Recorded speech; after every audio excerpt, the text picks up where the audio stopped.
merci d'être venu. Nous sommes ici dans la compagnie de deux jeunes auteurs qui ont écrit ou qui écrivent des textes de fiction qui ont pour sujet et pour décor la banlieue, soit en partie, donc au moins un roman dans l'œuvre. Donc dans le cas de Mamadou Mamoudon, que vous connaissez déjà tous parce que c'est un auteur qui travaille avec nous durant cette résidence d'été en recueillant des témoignages des habitants de Drancy ou de la région de Drancy, de Saint-Saint-Denis. Donc Mamadou est un auteur désormais assez réputé qui n'a visité la banlieue que pour un roman, pour le temps d'un roman. Ce qui caractérise l'œuvre de Mamadou, je crois que c'est la très grande diversité. Donc tu t'attaques à toutes sortes de thèmes et donc c'est ça qui te rend assez inclassable. Donc en fait tu t'échappes assez bien à la catégorisation parce que tu visites des thèmes en fait parfois tu quittes la France pour parler des États-Unis, tu parles un peu de la banlieue, mais tu parles aussi d'une nouvelle élite issue de l'immigration par exemple, ou tu parles de la politique, de la vie politique, où en fait chaque roman j'essaie. Dans chaque roman c'est un cadre complètement différent. Alors que dans le cas de Rachid, je pense que c'est des romans policiers qui se passent en Saint-Denis ou à Saint-Denis même. Donc en fait, c'est la recréation de ta ville, parce que tu y vis aussi sous une forme romanesque et assez particulière, parce que c'est des polars. Donc c'est des romans policiers qui se passent à Saint-Denis même. Donc en fait, ma première question sera par rapport à ça. Donc, qu'est-ce qui vous a inspiré de recréer la banlieue sous une forme romanesque? Donc on a vu d'autres auteurs. Hier, on a rencontré deux personnes du groupe qui ont coécrit ensemble à 10 l'ouvrage qui s'intitule Les Gardes de Villiers. Donc c'est un témoignage qui n'est pas sous une forme romanesque. Donc il y a plein de façons d'écrire de la banlieue. Vous avez choisi la fiction. Qu'est-ce qui vous a inspiré à choisir cette façon de mettre en... Dans le cas, comme tu l'as dit en introduction, vous m'entendez tous, même au fond. Bonsoir. Donc, Eladj est mon deuxième roman et c'est certainement peut-être mon roman préféré pour une bonne raison, parce que c'est mon roman le plus autobiographique. C'est un roman que j'ai écrit en 2008. C'est mon roman où pour la première fois je suis revenu là où j'ai grandi. À l'inverse de beaucoup d'auteurs, moi et certainement Rachid, c'est que comme lui, moi j'ai grandi en Seine-Saint-Denis. Je parle d'un sujet que je connais. Mais comme Christine l'a dit en introduction, c'est que j'essaie à chacun de mes livres d'aller explorer d'autres domaines. Et c'est vrai qu'en littérature française, surtout en France, on est un pays à tiroirs. On aime bien mettre les gens dans les tiroirs. Avec moi, ils n'ont pas eu de chance, c'est qu'à chacun de mes livres, j'essaye de me renouveler. Donc mon premier roman qui s'appelait Bridgewood, c'était une réflexion sur la place du noir dans la société américaine. Le roman avait pour cadre une ville américaine que j'avais inventée, mais qui existait réellement, qui s'appelait Toussal. Dans les années 30, il y a eu un lynchage. À partir de ce fait divers, je me suis interrogé sur la place de l'autre dans la société américaine, le fait d'être noir. Et mon premier roman, donc, qui s'appelait Bridgewood, je l'ai écrit en 2006. Et je m'étais dit, tiens, qu'est-ce que c'est que d'être noir aux États-Unis, du late flowers jusqu'à la discrimination positive. Donc j'explorais 2 siècles d'histoire américaine. Mais à un moment donné, je me suis posé l'autre question. Et le sujet, que ce soit de Bridgewood ou d'Eladj, c'était la question de l'identité. Et Eladj, comme je vous l'ai dit, j'ai grandi en Seine-Saint-Denis. Il faut savoir que la Seine-Saint-Denis, c'est un département très particulier, comme vous l'avez découvert. C'est là où on met tous les gens qui sont différents en France. C'est aussi une porte, un accès. Moi, j'ai grandi en Seine-Saint-Denis. Le fait d'être français en Seine-Saint-Denis, c'est d'être étranger chez soi. Vous êtes exilé dans votre propre pays. Moi, j'ai grandi dans une communauté où il y avait énormément d'Africains, de Français, d'Européens, mais néanmoins, on nous faisait très clairement comprendre qu'on n'était pas des Français de chouche, parce qu'on venait de pays d'horizons différents. Et El Hadj, c'est cette histoire. C'est l'histoire d'un personnage qui est le chauffeur d'un parrain. Et El Hadj, c'est quelqu'un qui a sa place nulle part. C'est un roman sur les milieux. Le milieu professionnel, donc le milieu criminel, dans le cas d'El Hadj, les trafics de drogue, c'est quelque chose que j'ai connu dans ma cité, les trafics de voitures, des choses de ce ordre-là. Mais c'est quelqu'un, comme je vous l'ai dit, ça parle de milieu, mais du milieu aussi familial. C'est quelqu'un qui a une culture africaine, qui a une culture musulmane. Il a vu sa sœur se faire exciser. Donc c'est quelqu'un qui a énormément de bagages. Et le troisième milieu, donc familial, professionnel, mais aussi le milieu amical. Comment il va se construire en dehors de ces espaces-là. C'est un roman sur l'espace. Et je ne vais pas être trop long. Dans mon premier roman, Bridgewall, pour parler de moi, je suis allé très loin. Je veux dire, le fait d'être noir, je ne me suis pas posé la question d'être noir en France, je me suis dit, tiens, être noir aux États-Unis, qu'est-ce que c'est?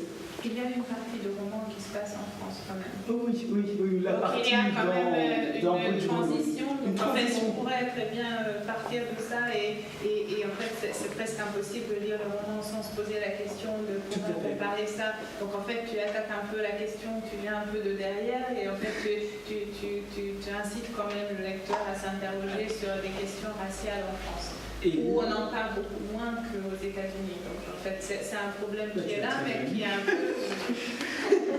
Et dans El Hadj, là, je me suis vraiment posé la question, on va s'arrêter. Et en plus, c'est un roman important pour moi, comme je vous l'ai dit, parce que c'est le roman où, pour la première fois, en tant qu'écrivain, je parle de mon milieu, là où j'ai grandi, les copains avec qui j'ai grandi, pourquoi ils sont devenus criminels. Et à un moment donné, je cite une phrase d'Emmanuel Levinas qui dit « Nul n'est bon volontairement ». C'est pour ça que j'insiste autant sur le politique. On a les criminels qu'on mérite. C'est Victor Hugo qui dit à un moment donné, si vous voulez connaître un pays, allez visiter ses prisons. C'est Dostoïevski qui en parle dans Le Prince Myshkin, dans L'Idiot, en parlant de Victor Hugo. Intéressant. Je retourne la question. J'allais me dire, je peux plus parler.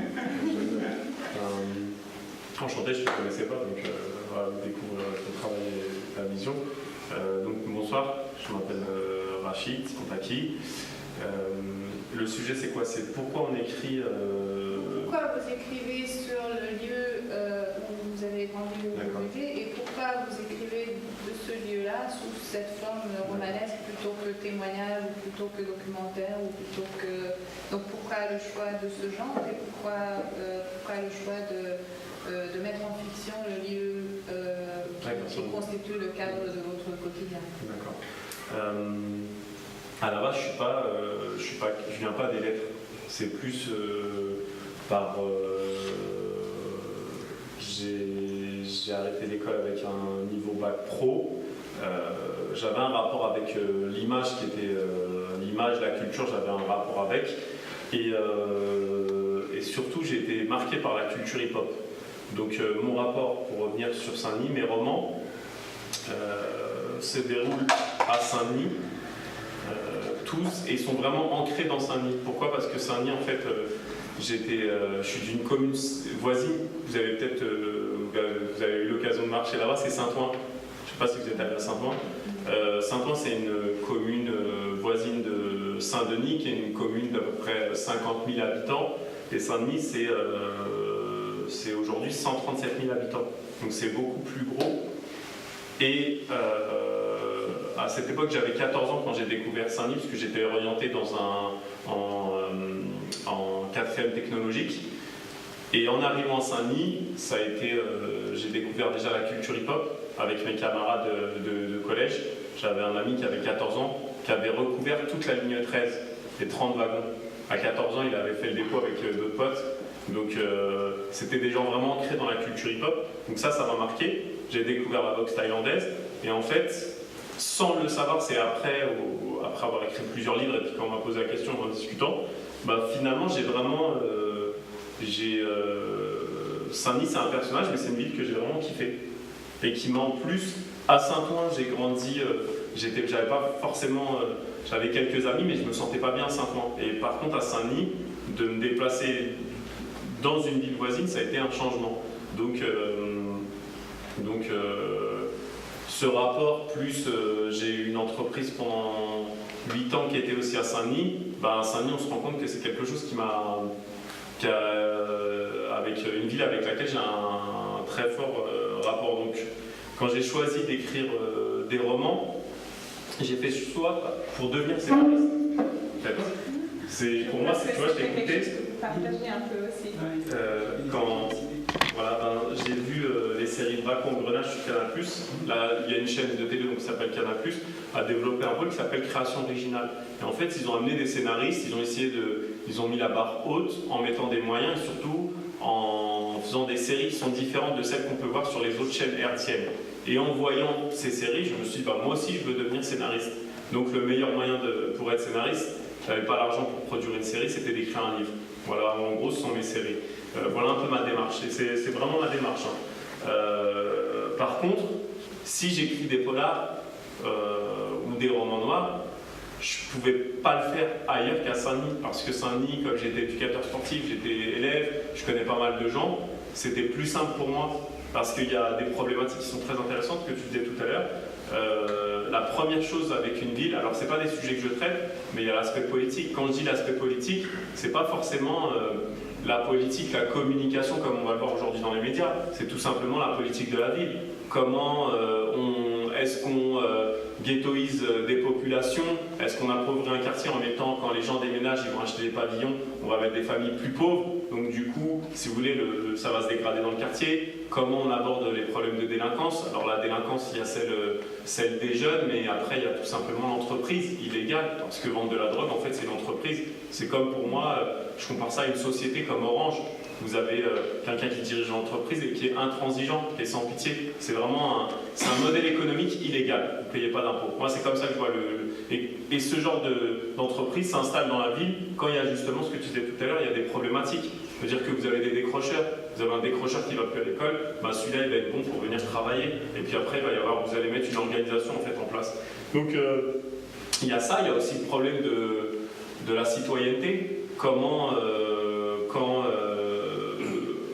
par exemple, on n'a pas la culture, vous prenez des populations issues de l'immigration et assez modestes, parce qu'on peut être issu de l'immigration, avoir une conscience politique, ils n'ont pas forcément de conscience politique parce qu'ils n'ont pas déjà les cultures associatives. Vous prenez, aujourd'hui ça commence à changer parce que le débat politique dans les quartiers, on voit qu'il peut peser, mais on commence à avoir une conscience associative et donc citoyenne, mais avant, de ma génération, moi je suis quelqu'un l'associatif, ça ne m'intéressait pas.